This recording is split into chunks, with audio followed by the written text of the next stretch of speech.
지난 주말 장관 후보자 2명이 낙마한 것과 관련해서 여당에서는 자성의 목소리가 나왔습니다. 하지만 나머지 5명의 장관 후보자에 대해서는 인사청문 보고서 채택을 강조했는데요. 반면 야당은 인사검증 책임자인 조국 청와대 민정수석을 겨냥해 십자포화를 퍼붓고 있는데요. 지금 국회에 나가 있는 취재기자 연결해서 자세한 내용 알아보겠습니다. 지성임 기자 전해주시죠. 네, 여당인 더불어민주당은 추가 낭만은 없다는 입장 속에 통일부 김현철, 중기부 박영선 장관 후보자에게 집중된 야당의 공격이 무책임한 정치 공세라고 비판했습니다.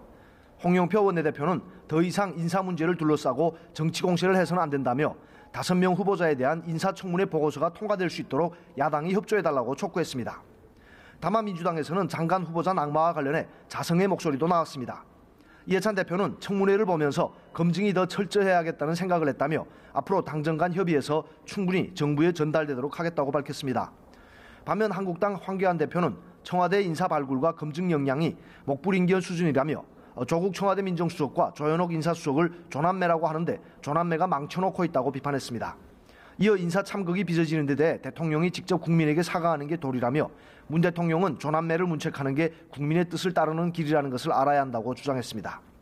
한국당은 진영 행안부, 박양우 문체부, 문성혁 해수부 장관 후보자에 대해서는 부적격 의견을 달아 청문보고서를 채택하겠다고 했지만 김현철, 박영선 후보자에 대해서는 청문보고서 채택을 거부했습니다.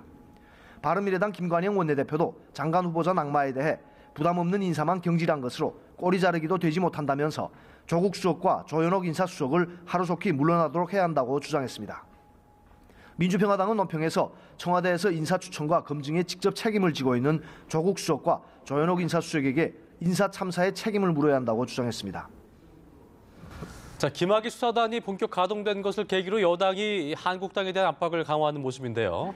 야당은 이 사건과 관련해서 특검을 요구하고 있다고 하죠? 네, 민주당 홍영표 원내대표는 검찰 특별수사단이 오늘부터 김학의 사건 재수사에 착수한다며 검찰은 이번 사건 수사에 조직의 명운을 걸어야 한다고 촉구했습니다. 특히 한국당의 김학의 특검법 발의에 대해 정치 공방으로 몰고 가려는 물타기라며 황교안 대표와 한국당이 당당하다면 더 이상 수사를 방해해서는 안 된다고 강조했습니다. 한편 한국당은 김학의 전 법무부 차관의 뇌물수수와 성접대 의혹 등에 관한 특별검사법을 발의했습니다. 특검법안 발의에는 나경원 원내대표를 비롯한 113명의 한국당 의원 전원이 서명했습니다.